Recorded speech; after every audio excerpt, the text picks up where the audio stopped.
నమస్కారం వార్తలకు స్వాగతం. ముందుగా ముఖ్యాంశాలు. CM Chandrababu Naidu press meet, పలు అంశాలపై వివరణ. మాజీ మంత్రి Harish Rao press meet, CM Revanth రెడ్డిపై ఫైర్.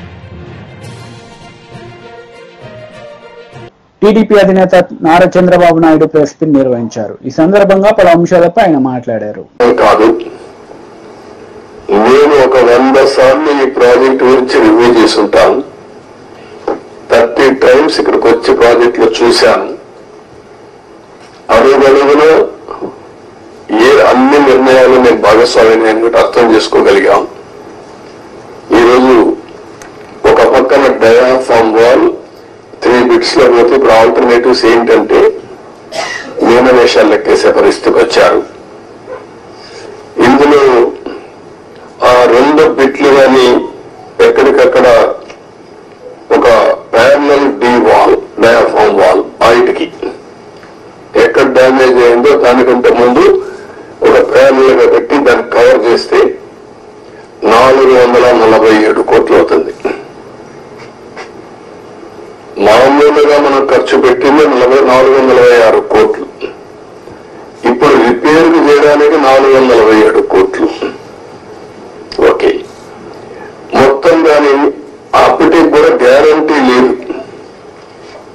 ఈ డయాఫామ్ వాల్ ఈ ప్యారల్ గా 407 కోట్లు ఖర్చు పెడితే మిగిలిన భాగం అంతా పర్ఫెక్ట్ గా ఉంది, ఇంక ఇబ్బంది లేదు అనే పరిస్థితి లేదు. కాదు, మొత్తం డయాఫామ్ వాల్ ప్యారల్ గా పెట్టాలంటే 990 కోట్లు. ఇది ఒక భాగం. కాఫర్ డ్యామ్ పైన కాఫర్ డ్యామ్ ఉంది, కిందన కాఫర్ డ్యామ్ ఉంది. 550 కోట్ల రూపాయలతో పైన ఒక 250 కోట్లతో కిందన కాఫర్ డ్యామ్ 2 పెట్టారు. ఇప్పుడు వీళ్ళు చేసిన నిర్వాహకం మధ్యలో గ్యాప్, లాస్ట్ లో గ్యాప్ ఉంటే ఆ లాస్ట్ గ్యాప్ ని ఫిలప్ చేయలేదు. రీజన్, ఆ సమయంలో ఏజెన్సీ లేరు, ఇంజనీర్లు లేరు. ఆ నీళ్లు వచ్చాయి. ఆ నీళ్లు వచ్చి మొత్తం ఆ ఉద్ధృతంతో కింద నుండి ఇసుకుని ఎక్కడికక్కడ పైకి వేసింది. ఎక్కడికక్కడ మనం ఏమంటాము, ఇవన్నీ అగాధం, ఆ గొయ్యి కాదు, వాటర్ వచ్చినప్పుడు సుడిగుండాలు అలాంటి క్రియేట్ చేసి ఎంత లోతుకు పోవాలంత లోతుకి వెళ్ళిపోయి 20 మీటర్లు 30 మీటర్లకు వెళ్ళిపోయి ఆ మట్టి అంతా దిగేసింది. దానివల్ల గ్యాప్ 1 అది క్లోజ్ చేయాలి మనం. గ్యాప్ 1 దగ్గర మీరు ఒకసారి చూస్తే అది 250 మీటర్ల దగ్గర గ్యాప్ 1 బంద్ 150 మీటర్స్ కొట్టుకుని వెళ్ళిపోయింది. దాని మీద ఇప్పుడు ఇసుకేసి కొంచెం ఫిలప్ చేశారు. ఇప్పుడు ఆ ఇసుకేసి అది ఫిలప్ చేస్తే దాన్ని మళ్ళా గ్యాప్ 1 ఫిలప్ చేయాలి మనం. ఇప్పుడు ఇసుక తీసుకొచ్చి బయట నుంచి ఇసుక తీసుకొచ్చి అక్కడ పెట్టి మొత్తం కొట్టుకొని వెళ్ళిపోయింది. కాబట్టి ఇప్పుడు డ్రౌటింగ్ దానంతా కూడా కాంపాక్ట్ చేస్తున్నారు. ఆ ఇసుక అంతా పోసి ఇది ఎంత అవుతుందో తెలియదు. 2,000 కోట్లు అవుతుందా, ఎంత అవుతుందో తెలియదు. సేయింగ్ యాజ్ అండ్ టుడే 2,000 కోట్లు నాకు నమ్మకం లేదు. అడ్మినిస్ట్రేషన్ పైన వాళ్ళకి ఏ లెక్కనేసారో తెలియదు నాకు. ఇది అయిన తర్వాత గ్యాప్ 1 అనేది లాస్ట్ లో ఉండేది వస్తుంది. గ్యాప్ 2 డయాఫామ్ వాల్, గ్యాప్ 3 ఇంకొక వాల్ కట్టారు, అక్కడ కాంక్రీట్ వాల్ కట్టారు. అదే మాదిరిగా గైడ్ బండ్ ఒకటి అది కుంగిపోయింది. సరే, స్పిల్ వే అప్పుడే కట్టాం, గేట్స్ కూడా అప్పుడే పెట్టాం. ఇప్పుడు ఇవన్నీ చూసిన తర్వాత ఎన్నేళ్లు పడుతుందని అడిగాను. ఆ రోజు కానీ కంటిన్యూ ఉంటే 2020 ఎండుకు పూర్తి అయిపోయింది ఆ ప్రాజెక్ట్. ఈరోజు 5 ఏళ్ళు అయిపోయింది. ఇప్పుడు ఎప్పుడు అవుతుందంటే 4 సీజన్లు కావాలంటున్నారు మినిమం. 4 సీజన్లు అంటే 4 ఏళ్ళు. అన్ని సవ్యంగా జరిగితే మళ్ళా ఒక వ్యక్తి రాష్ట్రానికి ఒక శాపంగా ఎట్లా మారుతారనేది ఇది ఒక కేస్ స్టడీ. రాష్ట్రంలో ప్రతి ఒక్కరూ ఆలోచించాలి. నేను డిస్కస్ చేస్తాను. ఇంకా మేజర్ కంటూర్స్ మాత్రం నేను మాట్లాడుతున్నా.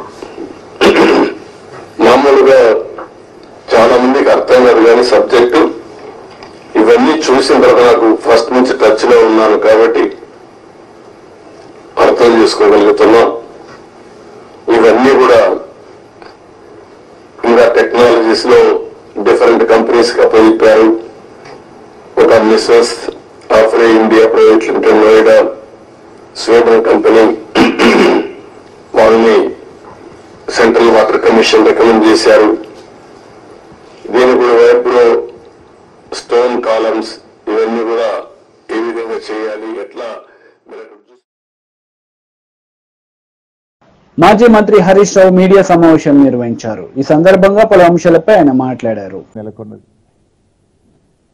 ఏప్రిల్ నెల పెన్షన్ ఇంతవరకు బళ్ళే, మే నెల పెన్షన్ ఇంతవరకు బళ్ళే. ఇలా జూన్ 16వ తేదీ 17 అంటే ఏమైపోయింది?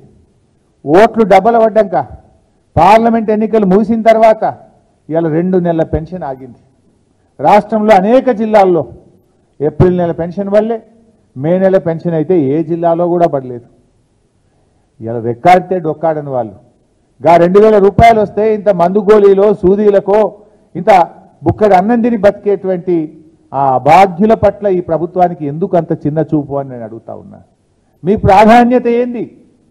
భర్త వదిలిపెట్టిన మరి ఒంటరి మహిళ కావచ్చు, భర్త చనిపోయిన వితంతువురాలు కావచ్చు, వికలాంగులు కావచ్చు, వృద్ధులైన పిల్లలు చూడని తల్లిదండ్రులకు ఈ ఆసరా పెన్షనే ఆసర కదా.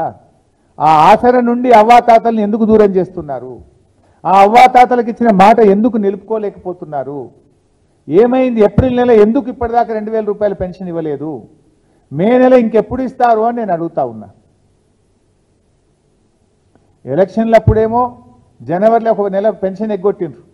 దాన్ని మేము గట్టిగా డిమాండ్ చేస్తే పార్లమెంట్ ఎన్నికలు జరిగేటప్పుడు ఆ జనవరిది ప్లస్ ఆ నెలది కలిపి 2 నెలలు ఇచ్చారు. ఒక నెల ఓట్లు ఇచ్చే నెలల ఓట్లు అయిపోయినాయి. ఇప్పుడు 2 నెలల పెన్షన్ ఎగ్గొట్టిండ్రు. ఇది ఎక్కడి మోసం? ఇలా రాష్ట్ర ప్రభుత్వాన్ని మేము డిమాండ్ చేస్తున్నాం. తక్షణమే ఆ అవ్వాతాతలకు 2 నెలల పెన్షన్ ఏప్రిల్ మే విడుదల చేయాలని చెప్పి మేము ప్రభుత్వాన్ని డిమాండ్ చేస్తూ ఉన్నాం. ఆ రోజు ఏమన్నారు? ఎన్నికల ముందు కేసీఆర్ ఒకరికే పింఛన్ ఇస్తుండు, మేము వస్తే ఇంటికి 2 పెన్షన్లు ఇస్తాం, అవ్వకిస్తాం తాతకిస్తాం. కేసీఆర్ తాతకే ఇస్తుండు, మేము అవ్వకు కూడా ఇస్తాం. ఇంటికి 2 పెన్షన్లు ఇస్తాం, మనిషికి 4000 ఇస్తాం. మరి ఏమైంది? అవ్వ పెన్షన్ ఎటువాయా, తాత పెన్షన్ ఎటువాయా, 4000 ఎటువాయా? ఏవి మీ 2 పెన్షన్లు? 6 గ్యారంటీల దరఖాస్తుల్లో మీరు అప్పుడు దరఖాస్తులు తీసుకున్నారు కొత్త పెన్షన్లకు. ఏమైనాయి దరఖాస్తులు? ఏ మూలన పడేసిండ్రు? వాటిని ఏదో ఆన్లైన్ చేస్తున్నామన్నారు, ఇది చేస్తున్నామన్నారు. ఇక వచ్చే చూసే ఇత్తిమి అంటిది. ఏమైంది? 6 నెలలైనా 2 పెన్షన్లు ఎక్కడ పోయినాయి? 6 నెలలైనా 4000 రూపాయల పెన్షన్ ఏమైంది అని అడుగుతా ఉన్నాం మేము. కాంగ్రెస్ ప్రభుత్వం పేదల ప్రభుత్వం అని చెప్తున్నారు, ప్రజాపాలన అని చెప్తున్నారు. మరి ఆచరణలో ఏమైంది నీ ప్రజాపాలన? ఏమైంది? నీ పేదల ప్రభుత్వంలో ఈ పేదలైన అవ్వాతాతలు లేరా? నీ పేదల ప్రభుత్వంలో ఒంటరి మహిళలకు వితంతువులకు చోటు లేదా? వీళ్ళు పేదలు కాదా? ఈ పేదల పట్ల ఎందుకింత నిర్లక్ష్యం అని నేను అడుగుతా ఉన్నా. ఈరోజు మీరు ఇచ్చిన హామీ ప్రకారం తక్షణమే 4000 రూపాయల పెన్షన్ ఇవ్వాలని చెప్పి నేను కాంగ్రెస్ ప్రభుత్వాన్ని డిమాండ్ చేస్తూ ఉన్నా. ఇవాళ ఎందుకంటే పక్కనున్న రాష్ట్రం ఆంధ్రప్రదేశ్లో కొత్తగా పదవీ బాధ్యతలు చేపట్టినటువంటి ముఖ్యమంత్రి గారు అక్కడ ఇచ్చిన మాట ప్రకారంగా పెన్షన్ 4000 రూపాయలకు పెంచారు.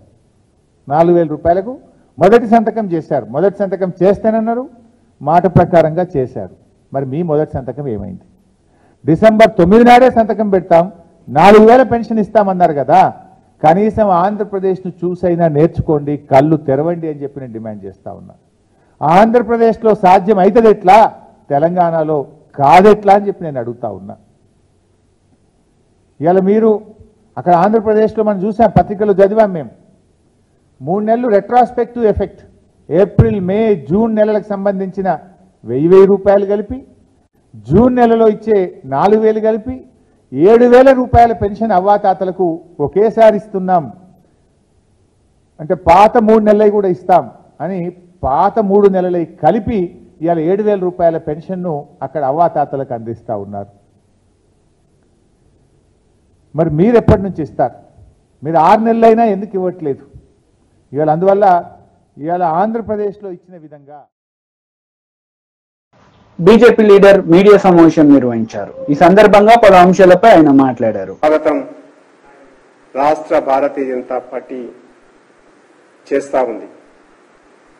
బేగంపేట నుంచి భారీ ర్యాలీతోటి రాష్ట్ర కార్యాలయం వరకు రావడం జరుగుతుంది. ఇక్కడ వేదిక ఏర్పాటు చేసి తెలంగాణ ప్రజలకు ధన్యవాదాలు తెలియజేయడం, ఇదే రకమైనటువంటి ఆశీర్వాదం ఇంకా మరింతగా కొనసాగించాలని చెప్పేసి తెలంగాణ ప్రజలకు చెప్పడం, ఇక్కడ రాష్ట్రం నుంచి వచ్చినటువంటి అందరూ కూడా వారికి సన్మాన కార్యక్రమాన్ని, నరేంద్ర మోడీ గారికి ప్రత్యేకమైనటువంటి ధన్యవాద కార్యక్రమాన్ని తెలియజేస్తా ఉన్నాం. దీని తర్వాత ఇక్కడి నుంచి భాగ్యలక్ష్మి టెంపుల్కి వెళ్ళి అక్కడ అమ్మవారి యొక్క ఆశీస్సులు తీసుకోవడం, ఇవే ఆశీస్సులు కొనసాగించాలని చెప్పేసి ప్రార్థించడం జరుగుతుంది. ఈ యొక్క బేగంపేట నుంచి బయలుదేరినటువంటి ర్యాలీలో 8 మంది పార్లమెంటు సభ్యులని గెలిపించినారు. ఆ 8 మంది కూడా ఈ యొక్క ర్యాలీలో ఉండడం జరుగుతుంది. వీరితో పాటు శాసనసభ్యులు ఎవరైతున్నారో అందరూ 8 మంది ఉండడం, ఎమ్మెల్సీ రాజ్యసభ సభ్యులు గౌరవనీయులు డాక్టర్ లక్ష్మణ్ గారు కూడా ఈ యొక్క కార్యక్రమంలో ఉంటారు. రాష్ట్రం నుంచి అందరు పదాధికారులు, కార్యకర్తలు, భారతీయ జనతా పార్టీ అభిమానులు స్వాగతం పలికేటట్టుగా, ఘనంగా స్వాగతం చెప్పేటట్టుగా రాష్ట్ర భారతీయ జనతా పార్టీ ఏర్పాట్లు చేస్తా ఉంది. వివిధ మోర్చాలకు సంబంధించినటువంటి 7 మోర్చాలు ఏవైతున్నాయో వాళ్ళ కాంగ్రెస్ నేతలు మీడియా సమావేశం నిర్వహించారు. ఈ సందర్భంగా పలు అంశాలపై వారు మాట్లాడారు. ఈరోజు ఏదైతే బీఆర్ఎస్ పార్టీ తన్నీరు హరీష్ రావు గారు అధికారాన్ని కోల్పోయినాక బహుశా 10 సంవత్సరాలుగా విద్యార్థులు, యువకులు, మాసొంటి అనేక విద్యార్థి సంఘ అధ్యక్షులు, యువజన సంఘ అధ్యక్షులు అనేక సందర్భాల్లో అనేక అంశాలపైన మాట్లాడి సమస్యల్ని పరిష్కరించాలంటే ఏ రోజు అందుబాటులో లేని వ్యక్తి, ఏ రోజు విద్యార్థుల, యువకుల సమస్యలు పరిష్కరించాలని చెప్పి ఏ ఒక్క రోజు కూడా ఆత్మహత్య చేసుకునే ఏ నిరుద్యోగిని కూడా కనీసము ఆ కుటుంబాన్ని ఎందుకు ఈ పరిస్థితి వచ్చిందని చెప్పి మాట్లాడని వ్యక్తి, పట్టించుకోని వ్యక్తి, 10 సంవత్సరాల్లో ఏ ఒక్క రోజు కూడా మాకు అందుబాటులో లేని వ్యక్తి, అందుబాటులో లేకపోయినప్పటికీ ఉద్దేశపూర్వకంగా కేవలం అందుబాటులో లేకుండా దానితో పాటు ఏదైతే సమస్యలు లేవనెత్తిన వాళ్ళపైన అక్రమ కేసులు పెట్టి, జైల్లో పెట్టి, స్టేషన్లలో పెట్టి అనేక ఇబ్బందులకి కారకుడైన వ్యక్తి తన్నీరు హరీష్ రావు గారు ఈరోజు ఏదైతే యువకుల సమస్యలపైన, విద్యార్థుల సమస్యలపైన, తెలంగాణ సమాజాన్ని, తెలంగాణలో యువకులని తప్పుదోవ పట్టించే విధంగా కొన్ని అంశాలను అడ్రస్ చేసి ప్రెస్ ముఖంగా మాట్లాడడం జరిగింది. 6 నెలల్లో కాంగ్రెస్ పార్టీ ఏమి చేసిందని చెప్పి అడిగిండు. హరీష్ రావు గారు 6 నెలల్లో కాంగ్రెస్ పార్టీ ఏం చేసిందని చెప్తా ముందుగా ఈ ప్రెస్ మీట్ ద్వారా విని 6 నెలల్లో కాంగ్రెస్ ప్రభుత్వము, ఈ ప్రజా ప్రభుత్వము, రేవంత్ రెడ్డి గారు ముఖ్యమంత్రి అయినాక విద్యార్థుల కోసము, యువకుల కోసము ఏ నిర్ణయాలు తీసుకున్నాం అది చెప్తా ముందు పెన్ను పేపర్ పెట్టి రాసుకో. 10 సంవత్సరాలు నువ్వు చేయలేనిది 10 నెలలు కాకముందే మేము ఏం చేస్తాం చెప్తాం ముందుగా రాసుకో. ఏదైతే గ్రూప్ 1 మెరిట్ విద్యార్థులు అన్యాయం అవుతుంటే జియో నెంబర్ 55 అని ఒక జియోని తీసుకొని వచ్చి మెరిట్ స్టూడెంట్ కి మీరు అన్యాయం చేస్తుంటే ఆ జియో నెంబర్ 55ని కాంగ్రెస్ పార్టీ రాగానే కాంగ్రెస్ పార్టీ రద్దు చేసింది. ఏదైతే డిఎస్సి పోస్టులకి సంబంధించి అసెంబ్లీలో మా నాయకులు, మా ప్రతిపక్ష పార్టీ మా సిఎల్పి నాయకులు భట్టి గారు మాట్లాడినా, మా ఎమ్మెల్యేలు మాట్లాడినా 5,000 డిఎస్సి పోస్టులు ఇస్తామని చెప్పి పెంచని మీరు ఆ డిఎస్సిని 5,000 ఉన్న డిఎస్సిని 11,000 డిఎస్సి పోస్టులకి ఏదైతే ఆ పోస్టులకి సంబంధించి నోటిఫికేషన్ ఇచ్చిన ప్రభుత్వము ఈ ప్రజా ప్రభుత్వము, కాంగ్రెస్ ప్రభుత్వము. దానితో పాటు డిఎస్సిలో ఇంటర్మీడియట్, డిగ్రీ స్టూడెంట్స్ కి ఏదైతే ఎన్సిటి గైడ్ లైన్స్ ప్రకారము ఏదైతే అర్హత సంబంధించి ఏదైతే ఎస్సీ ఎస్టీ బీసీ స్టూడెంట్స్ కి ఏదైతే 45 మీరు ఇచ్చిర్రో దానితో పాటు ఓసీకి 50 ఉందో, కానీ ఎన్సిటి నామ్స్ ప్రకారము ఎస్సీ ఎస్టీ బీసీ యువకులకి 40% ఉండాలి పర్సెంటేజ్ ఇంటర్మీడియట్ లో డిగ్రీలో అప్లై చేసుకోవాలంటే, దానితో పాటు ఓసీకి 45% ఉండాలి. ఈ అంశం పైన మీ దగ్గరకు వస్తే ఆ రోజు ఎవరు కూడా మీరు పట్టించుకోలే. తక్షణమే ఇది ఎన్సిటి గైడ్ లైన్స్ అగేన్స్టే ఉందని చెప్పని ఏదైతే ఎస్సీ ఎస్టీ బీసీకి 45 ఉన్నదాన్ని 40% తగ్గించి అమెండ్మెంట్స్ తీసుకొని రావడం. మంత్రి గుడివాడ అమర్నాథ్ మీడియా సమావేశం నిర్వహించారు. ఈ సందర్భంగా టీడీపీ నేతలపై ఆయన విరుచుకుపడ్డారు. నేను కూడా మా పార్టీ తరపున మాట్లాడాల్సి వస్తేనో ప్రజల తరపున మాట్లాడాల్సి వస్తేనో ముఖ్యమంత్రి చంద్రబాబు నాయుడు గారు 2014 నుంచి 19 వరకు ఏ రకంగా ప్రభుత్వ ధనాన్ని ఈరోజు ప్రభుత్వానికి సంబంధించినటువంటి భవనాలు నిర్మిస్తేనో ఒక డిపార్ట్మెంట్కి సంబంధించినటువంటి నిర్మాణాలు శాశ్వత నిర్మాణాలు నిర్మిస్తే దీన్ని ఈరోజు ప్రజలకి తప్పుదోవ పట్టించేటువంటి ప్రయత్నం వారు చేస్తున్నటువంటి క్రమంలో చంద్రబాబు నాయుడు గారు 2014 నుంచి 19 వరకు ముఖ్యమంత్రిగా ఉన్నప్పుడు ఎంత ప్రభుత్వ ధనాన్ని దుర్వినియోగం చేశారనేటువంటిది కూడా మాట్లాడాల్సినటువంటి పరిస్థితి వస్తుంది. వారు హైదరాబాద్లో జూబ్లీహిల్స్లో వారి సొంత భవనాన్ని నిర్మించుకునేటువంటి క్రమంలో వారి కుటుంబ సభ్యులందరినీ తీసుకొని వెళ్ళి ఒక ప్రైవేట్ హోటల్లో పెట్టి కోట్లాది రూపాయలు ప్రైవేట్ హోటల్కి చెల్లించినటువంటి సందర్భాలు. సరే, ఇవన్నీ ప్రభుత్వంలో ముఖ్యమంత్రులుగా ఉన్నప్పుడు కొన్ని సెక్యూరిటీ రీజన్సో లేకపోతే ఇతర వారికి ఉన్నటువంటి ప్రయారిటీసో ప్రోటోకాల్స్ ప్రకారం కొన్ని నిర్ణయాలు తీసుకుంటుంటారు. అవన్నీ తవ్వుకుంటే ఇప్పుడు అనేక రకాలైనటువంటి విమర్శలు చేయాల్సినటువంటి పరిస్థితి. ఈ సమయంలో మేము విమర్శలు చేస్తే ఇప్పుడే అధికారంలోకి వచ్చారు కాబట్టి మీరు చూసి తట్టుకోలేకపోతున్నారో లేకపోతే ఇంకోటో అనేటువంటి ఒక దుష్ప్రచారాన్ని మళ్ళీ మా మీద చేసేటువంటి ప్రయత్నం చేస్తారు. నేను వాటి జోలికి వెళ్ళను. ఇప్పుడు ఉన్నటువంటిది ఇప్పటికీ విశాఖపట్నం గవర్నర్ వస్తేనో రాష్ట్రపతి వస్తేనో తీసుకెళ్లి ఓ ప్రైవేట్ హోటల్లోనో లేకపోతే కేంద్ర ప్రభుత్వానికి సంబంధించినటువంటి గెస్ట్ హౌస్లోనో పెట్టాల్సినటువంటి పరిస్థితి ఇప్పటి వరకు ఉంది. ఇప్పుడు వాడండి, దాన్ని వినియోగించుకోండి. రేపు విశాఖపట్నాన్ని ఆర్థిక రాజధానిగా దీన్ని తయారు చేసేటువంటి బాధ్యత తీసుకుంటామని చెప్పి మొన్ననే ముఖ్యమంత్రి గారు ప్రకటించారు కదా. అనేక మంది ప్రముఖులు వచ్చేటువంటి అవకాశం ఉంది.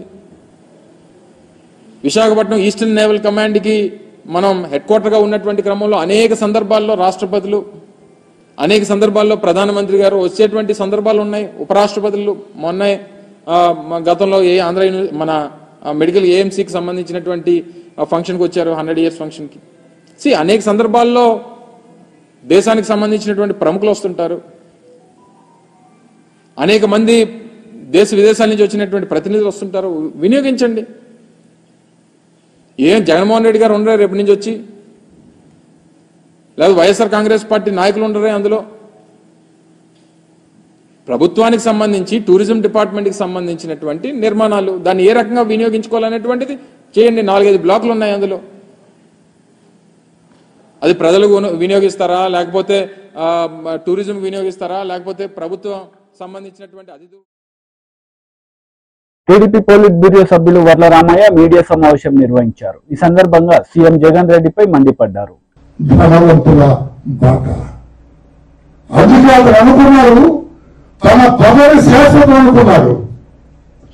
దాదాపు 25-30 సంవత్సరాల తాను ముఖ్యమంత్రిగా ఉంటాననుకొని తాను తన భార్య నివసించడం కోసం కట్టిన మాయామహల్ ఆ రిషికొండ పైన ఆయన నిర్మించింది.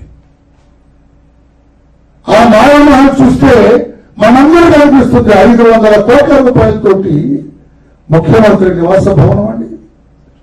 భారతదేశంలో కాదు, ప్రపంచ దేశాల్లోని ఏ ముఖ్యమంత్రి కూడా అంత భవనాన్ని కట్టుకోలేదు. మన భారతదేశ పార్లమెంటు నిర్మించడానికి స్వాతంత్రం వచ్చిన 70 ఏళ్ల తర్వాత నిర్మాణం చేస్తే 700 కోట్లు ఖర్చు అయింది దానికి, పార్లమెంటు భవనానికి.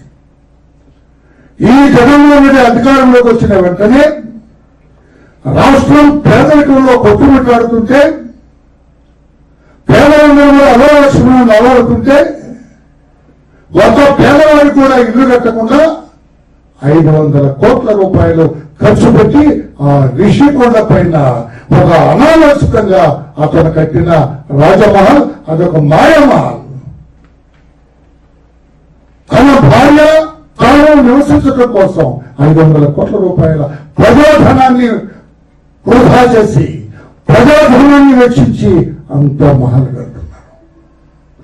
ఆ పర్యాటక శాఖ మంత్రి శ్రీమతి రోజా గారు ఏం క్షణానికి మాట్లాడు ఎందుకో మహల్ కడుతున్నారు, ఎందుకో బంధువులు కడుతున్నారు, ఆవిడ ప్రారంభోత్సవం చేసే రోజు తెలియదు వాళ్ళకి. అధికారం పోతుందని తెలిసిన తర్వాత మార్చి 1వ తారీఖున మొన్న దాన్ని తూతుల మంత్రంగా ప్రారంభోత్సవం చేసి మళ్ళా ఫెన్సింగ్ చేశారు. ఏ మనిషి లోపలికి పోకుండా. ఆయన అంటారు విశాఖపట్నంలో ఒక మంచి భవనం లేదు, రాష్ట్రపతి గారు కానీ ప్రధానమంత్రి గారు కానీ ఇతర డిగ్నిటరీస్ ఎవరైనా విశాఖపట్నం వస్తే వాళ్ళు ఉండటానికి మంచి భవనం లేదు, అందుకే ఇది అన్నట్లుగా రాష్ట్ర ప్రజల్ని మోసం చేయడం. చీటింగ్ ఆమెకి కొత్త ఏం కాదు, లీలగా మాట్లాడేస్తుంది ఆమె మాయ మాటలు కూడా. ఆమె పైగా మరిపోయిన ఆమె అంటారు మళ్ళా ముఖ్యమంత్రి గారి క్యాంపు కార్యాలయంగా వాడదాం అనుకున్నాను. అసలు పుట్టేంటి, ముఖ్యమంత్రి గారు మరలా గెలుస్తారు, ముఖ్యమంత్రి గారు ఆయన భార్య శ్రీమతి భారతీదేవి గారు ఆ బంగాళాలో ఉంటారు. అందుకోసమే పేదల సొమ్ము 500 కోట్ల రూపాయలు ఖర్చు పెట్టి ఆ భవనాన్ని నిర్మించారు. ఆ భవనం తమ్ముడు మీరెవరు వెళ్ళలేదుగా, ఎవరో చెబుతున్నారు నాకు. బాల్కనీ ఉందట అక్కడ. బాల్కనీలో కూర్చుంటే సముద్రం అలలు ఈ బంగాళా మీదకి వచ్చినట్టు వచ్చి మళ్ళా ఇట్లా వెనక్కి వెళ్ళిపోతాయి. బీఆర్ఎస్ లీడర్ మీడియా సమావేశం నిర్వహించారు. ఈ సందర్భంగా పలు అంశాలపై ఆయన మాట్లాడారు. కానీ దురదృష్టవశాత్తు ఎందుకో ఈ మధ్యకాలంలో వారి అభిప్రాయాలు మారినట్టుగా కనిపించింది. అందుకే ఆ విషయాన్ని కూడా మేమేం దాచుకోవాలి, ఉన్నట్టు ప్రజలకు చెప్పాలి. కాబట్టి కేసీఆర్ గారు కమిషన్ వేటి కొరకైతే నియమించబడ్డదో, అపాయింట్ చేయబడ్డదో, ఏ విషయాలలో వారికి అనుమానాలు ఉన్నాయని చెప్పి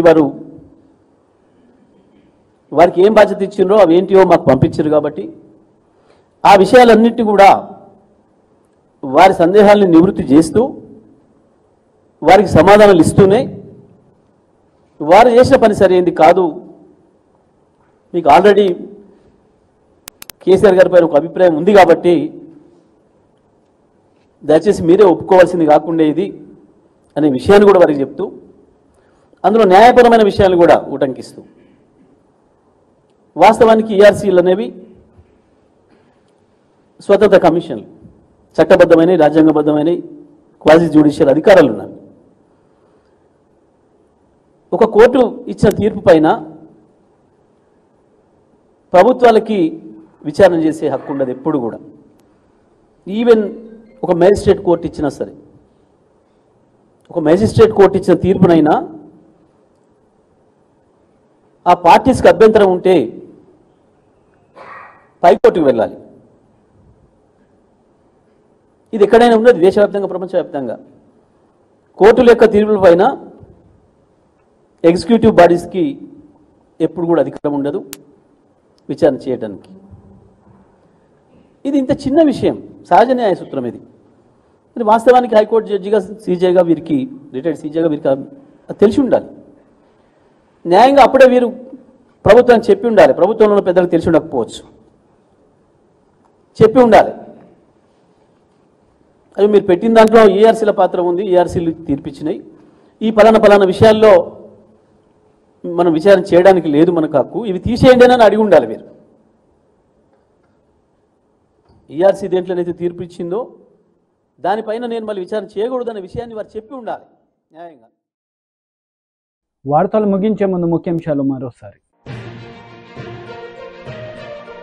CM Chandrababu Naidu press meet, పలు అంశాలపై వివరణ. మాజీ మంత్రి Harish Rao press meet, CM Revanth రెడ్డిపై ఫైర్. ఈ వార్తలు ఇంతటితో సమాప్తం. తిరిగి ప్రసారమయ్యే వార్తల్లో మళ్ళీ కలుద్దాం. అంతవరకు సెలవు. నమస్తే.